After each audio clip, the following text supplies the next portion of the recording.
Só com o cupom FBUTECO você ganha até R$ 100 de bônus para apostar na KTO. Tá esperando o quê? Link na descrição. E pegando esse gancho para falar sobre esse momento que vive o Palmeiras. Porque, cara, quinta-feira o Palmeiras poderia ter chegado numa final, jogou mais do que o Boca, poderia ter passado, apesar das críticas que são até justas, pelo menos na minha opinião, há algumas questões ali envolvendo escolhas do Abel. E aí, se classificasse, dane-se o que aconteceria no Clássico no final de semana, o mais importante era isso e tal. E aí o Palmeiras se vê eliminado, depois perde um Clássico que ele não perdia há 4 anos, tem uma parada agora para a data FIFA, o Abel...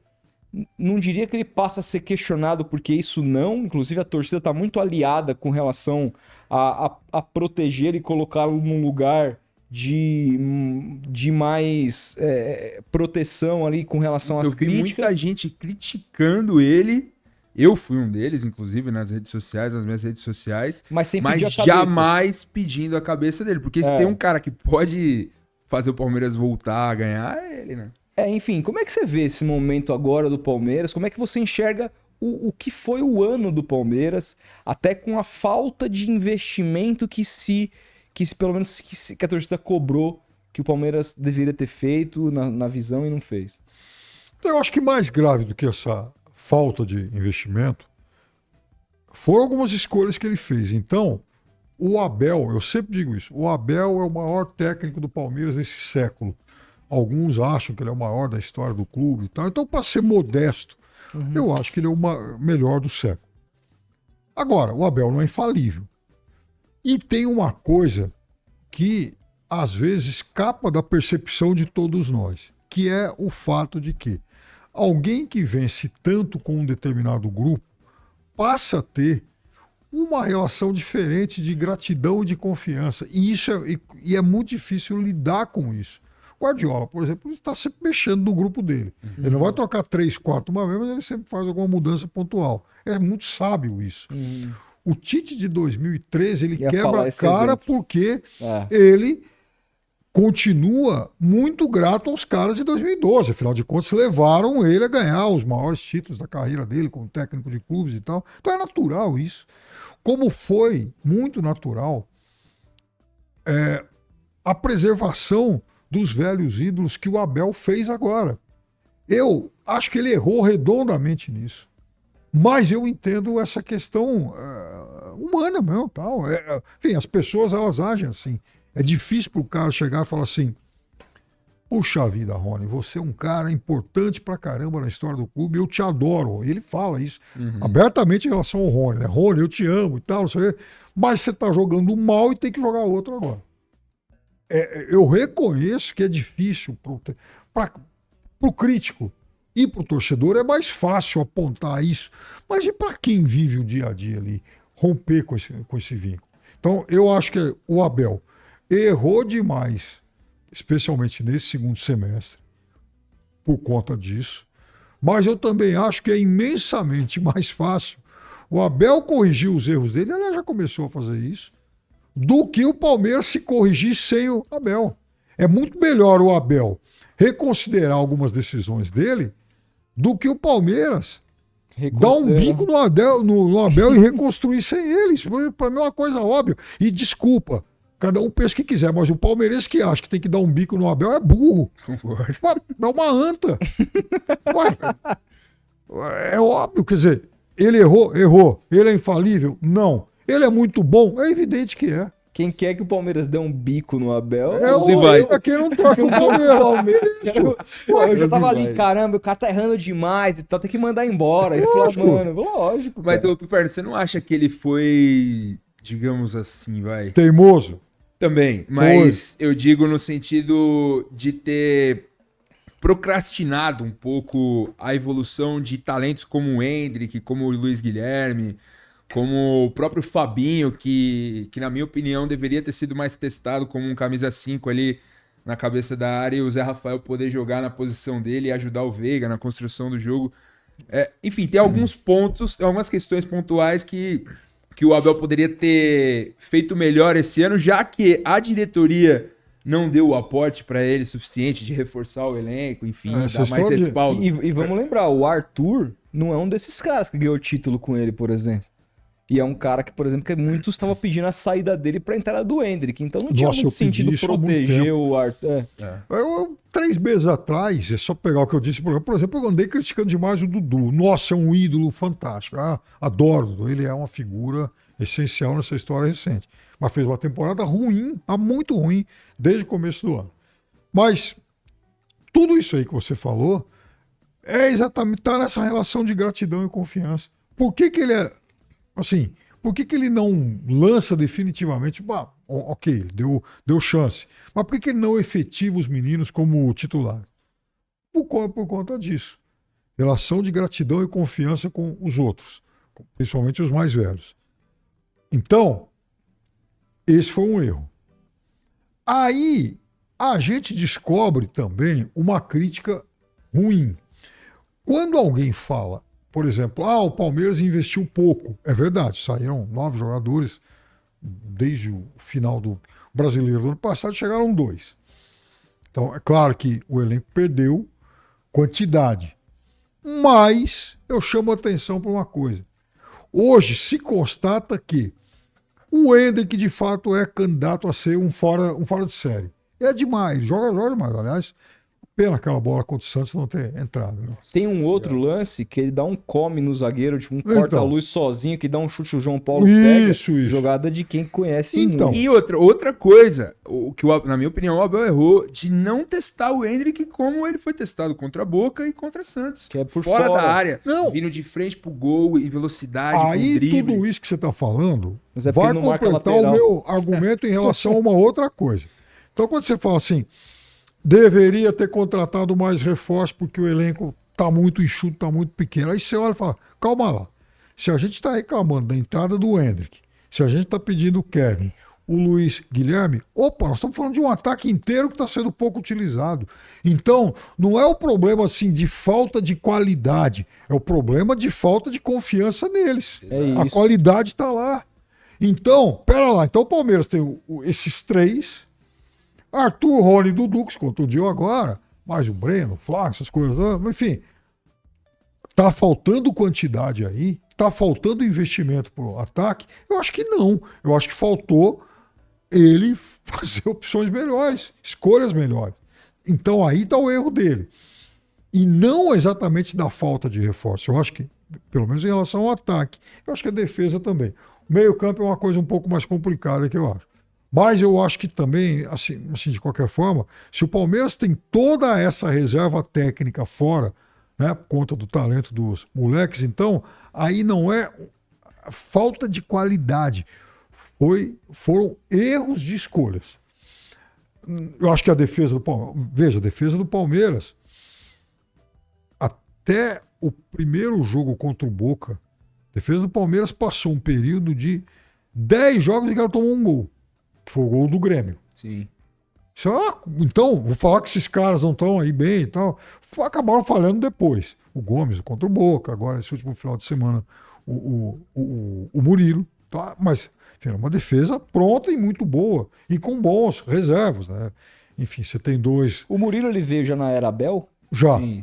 Eu acho que é a melhor contratação da era Abel, ótima talvez. contratação. Porque, olha, ele, o Piquerez e tal. O Piquerez, ótima defesa. Agora, Vinha foi antes. Eu acho que pro meio campo talvez tenha faltado mais um ou dois jogadores. Porque, inclusive... Eles tentaram ali a Tuesta, que foi muito mal. Tentaram o Richard Rios. Aí vem uma outra questão que você muito bem pontua, que é o seguinte. Os reforços que o Abel indicou. Muitos já foram embora, inclusive. Então, o Abel errou muito em relação a isso também. E foram embora com ele falando que não suportaram a pressão, né? De jogar no Palmeiras. Casos Tabata jogou mal. A Tuesta não. Tabata. Quem se lembra do Tabata? Meu Deus. Esses caras assim que, porra. Essa turma foi o Abel que indicou. Então, não houve naquele momento pão-durismo da Leila. O Abel que indicou gente que não conseguiu emplacar. Eu me lembro muita gente lembra do trabalho do Sampaoli no Santos, né? Que, porra, tudo... Cara, a maioria dos jogadores que o Santos trouxe naquela época deram errado, mesmo com o trabalho. Acho que o único que deu certo foi o Soteldo. o cara se redescobriu com jogadores que já estavam lá. E aí tem uma coisa que, às vezes, assim, o trabalho do treinador é fazer tantas coisas. O trabalho do treinador é, de alguma maneira, manter os caras engajados. Isso no Brasil, olha, é uma coisa que vale muito, né? Se você não mantém o jogador engajado, se você não mantém o cara correndo por você, você já perdeu meio trabalho. Aconteceu no Flamengo agora. Exatamente. Aí a gente tem outras incumbências, como a parte tática, o dia a dia, enfim. E a escalação, as mudanças no intervalo, mas também temos essa coisa que aqui no Brasil a gente não tem, embora tenhamos alguns diretores de futebol, mas a gente não tem aquela figura que a gente tem na Europa do manager, que é aquele cara que contrata e que olha, fala pro técnico, é com isso que você vai trabalhar. Aqui o técnico ele participa muito dessa fase da escolha dos jogadores. Vamos lembrar, no jogo do final de semana, o rapaz que deu assistência ali pro Marcos Leonardo só deu assistência porque o Aguirre indicou o cara. O Turra não quis o Tomás Rincon, que é um dos melhores jogadores. Não quis, falou, não é à toa que ele durou 6 jogos no Vitória de Guimarães. Exatamente. Então, assim, a gente fica muito à mercê. Turra, o breve, né? O breve. 6 no Vitória de Guimarães, um pouquinho no Santos, um pouquinho no Atlético Paranaense. Então. Turra, o breve. E aí a gente vê como esses caras estão muito atrelados a essa questão de escolha. Seria essa a maior dificuldade do Abel? Dar boas sugestões de jogadores para que o Palmeiras eventualmente... Porque o Flaco Lopes custou 50 milhões de reais. A maior contratação da história do Palmeiras. E o cara chegou na cara do gol e não tocou pro cara impedido. Decidiu. Porra, mano, eu não me lembro Como desse lance. Isso também não é incumbência? Eu me lembro, por exemplo, o Dorival. Olha os jogadores que o Dorival... O Dorival, quando sai do Santos, ele deixa um legado, traz muito... No São Paulo, parece que tá fazendo a mesma coisa. Não é parte também do trabalho do técnico indicar bons jogadores, já que no Brasil a gente tem essa cultura de que o técnico participe muito disso? Para complementar a sua boa pergunta, todos esses caras vitoriosos, que a maioria deles, grande maioria, que foram vitoriosos com o Abel, são frutos da era Matos. É isso. Não foram vindos pelo Anderson Barros. Mas esse é um ótimo ponto. O Abel só foi campeão de Libertadores brasileiro.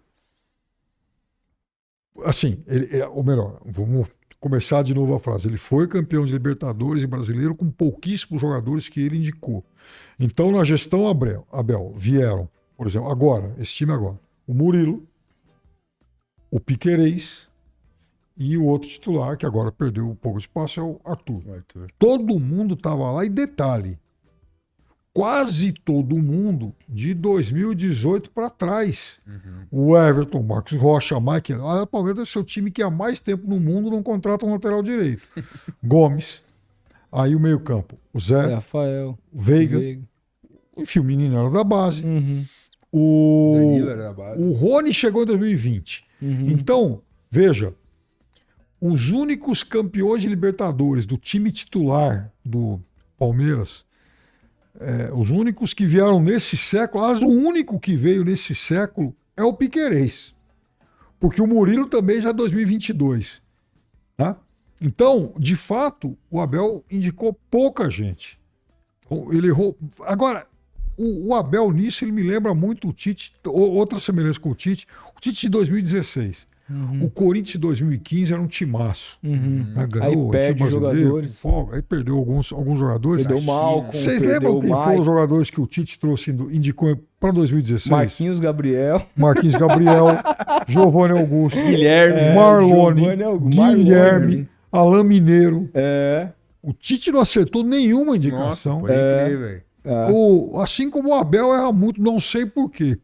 Então, o Abel, eu já me convenci de que ele é o técnico que consegue melhorar em muito o desempenho do jogador. Então, esse monte do Palmeiras que chegou aí 2017, 18, 19, não, nenhum deles jogava o que jogou com o Abel. O Veiga virou jogador de seleção brasileira, foi emprestado. O Zé Rafael, de vez em quando era reserva, nunca empolgou. O Mike, o Marcos Rocha. Quantas vezes eu vi palmeirenses pedindo a cabeça deles. Né? Todos eles melhoraram demais com o Abel. Em contrapartida, o Abel, ele costuma acertar muito pouco em relação aos jogadores que ele indica. É outra coisa estranha, mas enfim.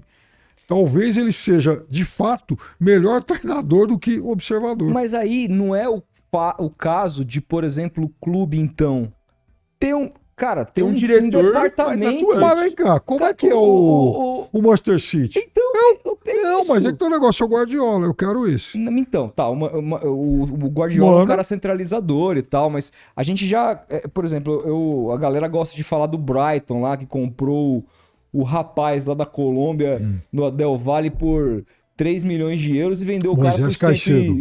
Caicedo. Hoje o Brighton, ele foi comprado por um cara se eu não me engano, um americano, que o cara é um louco da estatística. Sim. E o cara tem um departamento de nerds, né? De nerds fudido, o cara olha o mundo inteiro. Tem e gente aí que o faz cara, isso, então, e aí o cara, por exemplo, tem esse atacante aí do Brighton, do Mitoma, o cara veio da Ásia, o cara é um salseiro lá na frente, então ninguém viu o cara jogar antes, tudo mais. Você não acha que, por exemplo, para um clube como o Palmeiras, que no ponto de vista financeiro tá cada vez mais se desgrenhando do Flamengo, a gente tá falando, eu li ontem que o Flamengo tem, hoje, né, vocês mandaram essa notícia lá no grupo, de que o Flamengo pretende gastar 300 a 400 milhões de reais de reforços só para 2024. Essa é praticamente a diferença de verba entre um clube e outro. Palmeiras ganha hoje, em média, a arrecadação no ano na faixa de 600, 700 milhões no ano bom. O Flamengo é mais de bi. Palmeiras arrecadou mais que o Flamengo em 21. O Flamengo recuperou a liderança em 22. Mas é porque 21 teve um detalhe de balanço, duas Libertadores no mesmo balanço. Mas o Flamengo também arrecadou mais que o Palmeiras em 22, porque ele ganhou Copa do Brasil e Libertadores. Então, veja, o Palmeiras até agosto já tinha arrecadado 500 e tantos milhões. Se ele ganha Libertadores e tal, vem uma bolada.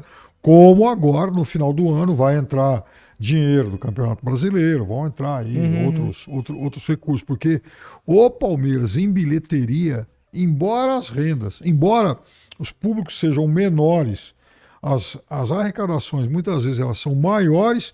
E o Palmeiras fica com mais dinheiro, porque o Flamengo paga taxas muito altas lá pelo Maracanã. Então tem isso também. A diferença de arrecadação, ela não é tão grande assim. Estou falando em receita líquida, tá? Então vai depender muito também do que cada um deles vende na temporada. Eu acho que, no caso do Palmeiras, o Flamengo acho que é perdulário. E eu acho que o Palmeiras não é. Mas eu acho assim que o Palmeiras erra muito em contratação. Então eu acho que o Palmeiras tem que melhorar isso. Não mudar a política de contratação? Você acha que esse rapaz está fazendo um bom trabalho? O Barros? Mas provavelmente não foi o Barros que falou, olha, traz lá o Flaco Lopes. Alguém viu, talvez o Abel, a comissão técnica, falou, pô, esse cara é promissor. E era, de fato, né? Por exemplo, o Tabata. Tabata é um cara que o Abel conheceu em Portugal. Eu quero o Tabata. E acabou não dando certo. Então, eu acho que o Palmeiras errou muito. Né? Veja, se juntar, gastou com o Tabata, que gastou com o Merentiel, Navarro e o Flaco Lopes, dá uma bela grana. Passa de 120. Então, é um negócio, assim, muito sério, né? Então, cometeram erros. Você acha que o trabalho da Leila, até esse momento, com várias críticas que a torcida tem feito para ela, é positivo ou muito tá positivo? Na média, ou muito, negativo? Eu acho que é muito positivo. A Leila basicamente assina um cheque, né? Então, eu quero falar com o Lopes. Esse ano ela assinou pouco cheque, é verdade. Né? Ela tem que tornar o clube cada vez mais sustentável. Aí nós vamos voltar ao que a gente discutia 15 minutos atrás. O Palmeiras não gastou, o Palmeiras está com o elenco pequeno, não tem reforço. Cara pálida, quem é que tem? Luiz Guilherme, Hendrick e Kevin no banco. Se o Palmeiras não usou mais, erro do Palmeiras. Se esses caras jogassem no Santos, cara, isso que eu ia falar, velho.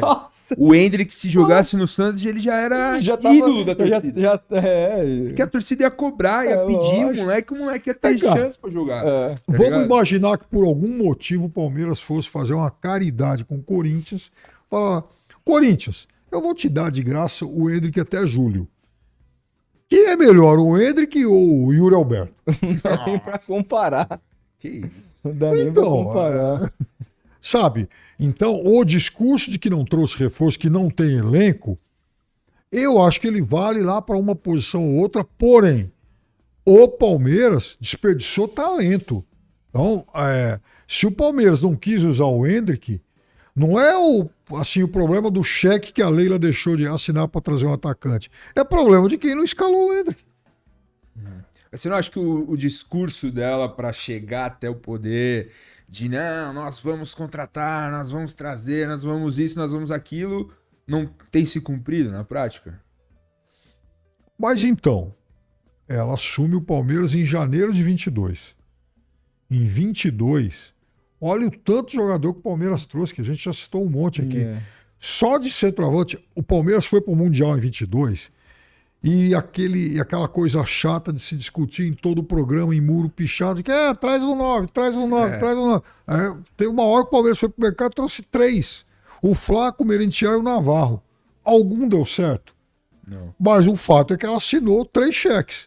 Agora, quem indicou os 3 e quem usou mal os 3, e fora os 3 da veio o Hendrick, aí tem que responder por isso. Não era um problema da Leila. É um problema de más indicações de reforço e mau uso. Porque o dinheiro foi gasto.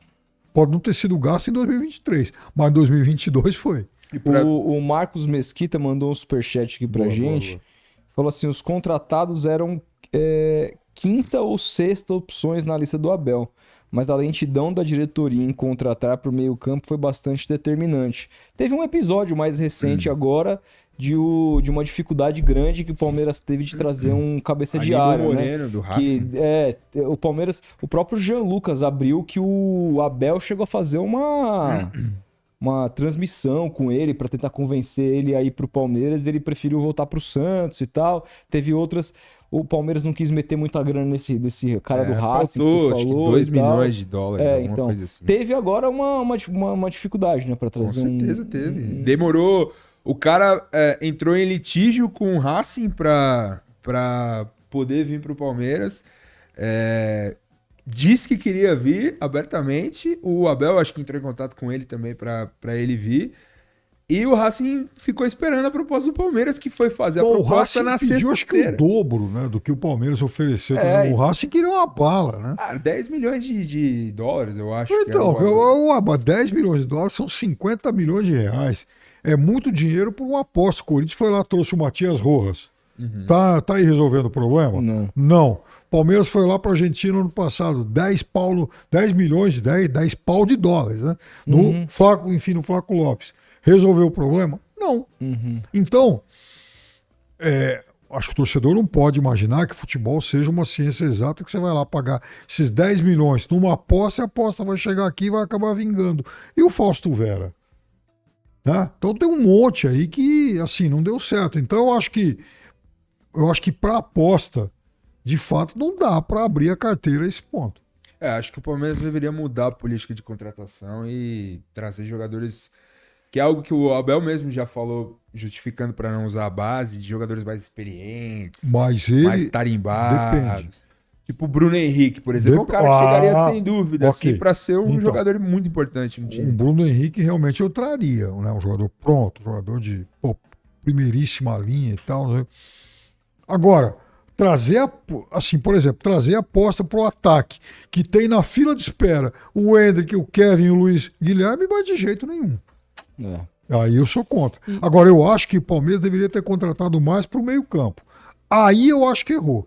De fato, eu acho que errou. Mas não 5 caras, mas 1 ou 2 e tal, até pra rodar mais com o Veiga. Não dá pra você perder Danilo e Scarpa e não trazer ninguém. Aí tem uma outra coisa que aconteceu no Palmeiras também. Com o Scarpa no time, até agosto do ano passado, o Palmeiras era um time que jogava com 2 meias. O Rafael Veiga e o Scarpa. Aí o Veiga se contunde e tal, né? E passou a jogar com um só. Então, veja, houve uma mudança tática, houve uma mudança de configuração. E aí o Abel também insistiu nessa mudança de configuração esse ano. Mas, independentemente disso, eu teria... e ele apostou no Tabata. Erro dele. independentemente desse erro e desse tipo de aposta, eu teria trazido mais um meia, até porque há um desgaste evidente do Rafael Veiga, que tem que jogar toda hora, ele não pode parar, ele não pode descansar porque não tem outro. Então eu acho que aí sim, eu acho que essa talvez tenha sido a única posição onde o Palmeiras de fato errou e negligenciou. Aí tinha que ir pro mercado. Atacante, eu volto a dizer, com essa, enfim, com essa safra da base, eu não teria trazido mais nenhum, já veio o Arthur e tal, tá ok.